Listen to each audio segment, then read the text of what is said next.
آج ہم سب موحد اعظم مشہور بت شکن معمار کعبہ حضرت سیدنا ابراہیم علیہ السلام کا تذکرہ سننے اور سنانے کے لیے جمع ہیں۔ میرے دوستوں اور بزرگوں، دنیا میں بڑا بننے کے لیے بعض اوقات الٹے سیدھے داؤ پیچ چل جاتے ہیں، سفارشوں کے ذریعے بڑے بڑے عہدے مل جاتے ہیں، نقل اور پیسے لگا کر انسان جاہل سے جاہل آدمی ڈگریاں حاصل کر لیتا ہے، اور فراڈ اور دھوکے بازی کے ساتھ انسان قانون ساز اداروں کی رکنیت حاصل کر لیتا ہے۔ لیکن میرے دوستو، یہ بات واضح رہے کہ اللہ کے ہاں بڑا بننے کے لیے اور اللہ کا مقرب بننے کے لیے ان میں سے کوئی بھی حربہ نہیں چلتا۔ وہ جسے اپنا محبوب اور مقرب بناتا ہے اسے مختلف آزمائشوں سے گزرنا پڑتا ہے۔ اسلامی روایات بتلاتی ہیں کہ جو اللہ کا جتنا محبوب اور جتنا پیارا تھا اس کو اتنے ہی امتحانوں میں مبتلا کیا گیا۔ اسی طرح اور یہ بھی بات ہے کہ اللہ جل جلالہ صرف زبانی دعوے نہیں دیکھتے، بلکہ اللہ جل جلالہ دیکھتے ہیں، ٹھوک بجا کر پرکھتے ہیں، بار بار آزماتے ہیں کہ یہ انسان اپنے دعووں میں سچا ہے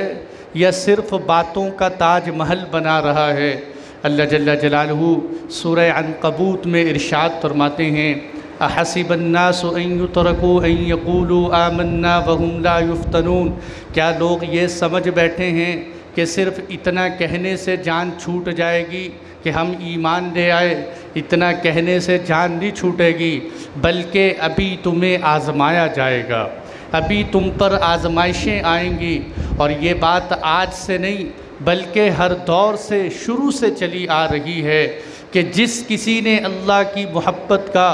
اور قرب کا دعویٰ کیا ہے اور اپنے مخلص ہونے کا دعویٰ کیا، اللہ تعالیٰ نے اسے آزمائشوں کی زندگی سے گزارا ہے۔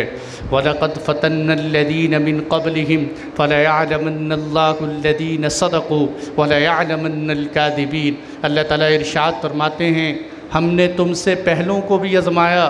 تمہارے بڑوں کو بھی آزمایا، تاکہ پتہ چل جائے کون سچا ہے اور کون جھوٹا ہے۔ پہلوں کو آزمایا گیا،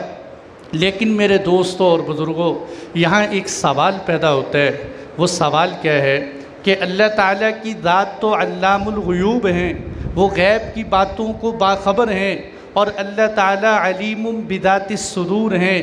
سینے کی گہرائی میں چھپے ہوئے رازوں سے اللہ تعالیٰ واقف ہیں۔ اللہ کی ذات جانتے ہیں کہ کون کھوٹا ہے اور کون کھرا ہے، کون سچا ہے کون جھوٹا ہے، کون منافق ہے اور کون مخلص ہے۔ اللہ کی ذات جب یہ سب کچھ جانتے ہیں، یہ بھی جانتے ہیں کہ کون باتوں کا کھلاڑی ہے اور کون قربانی دینے والا ہے، پھر اللہ کی ذات کو امتحان لینے کی کیا ضرورت؟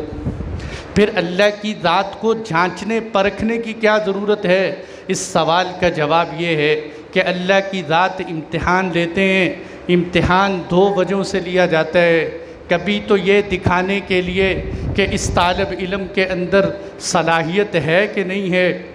اس میں مطلوبہ استعداد ہے یا نہیں ہے، اور کبھی دوسروں کو دکھانے اور بتلانے کے لیے ہوتا ہے کہ فلاں صاحب اس کے اندر اتنے کمالات ہیں، اس میں اتنی استعداد ہے۔ جیسے والد اپنے کسی ہونہار بیٹے سے یا استاد اپنے کسی ذہین شاگرد سے مشکل سوالات کرتا ہے لوگوں کے سامنے۔ اس سوال کرنے کا مقصد یہ نہیں ہوتا کہ وہ یہ رسوا کرنا چاہتا ہے یا یہ دیکھنا چاہتا ہے کہ اس میں استعداد اور صلاحیت ہے کہ نہیں۔ وہ تو استاد کو پہلے سے پتہ ہوتا ہے کہ میرے کس طالب علم میں کتنی استعداد ہے،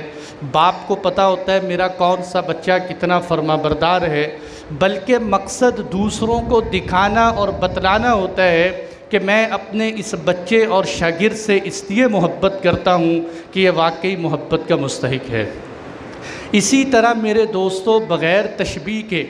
بلا تشبیہ، رب کریم تعالی اللہ جل جلالہ بھی اپنے بندوں میں سے جس بندے سے محبت کرتے ہیں اس کو عظمت و رفعت عطا کرنا چاہتے ہیں تو اللہ تعالیٰ اسے قربانیوں سے گزارتے ہیں، اور پھر اس پر ایسی آزمائشیں گزرتی ہیں کہ لوگ جب اس کا تصور کرتے ہیں تو جسم پر کپ کپی طاری ہو جاتی ہے کہ اتنی بڑی قربانیاں ان لوگوں نے کیسے دے دیں، جسم پر کپ کپی طاری ہوتی ہے۔ اور جب وہ لوگ اپنی قربانیوں میں کامیاب ہو جاتے ہیں تو پوری دنیا کو پتہ چل جاتا ہے کہ اللہ تعالیٰ نے اس کو اس وجہ سے یہ مقام عطا فرمایا۔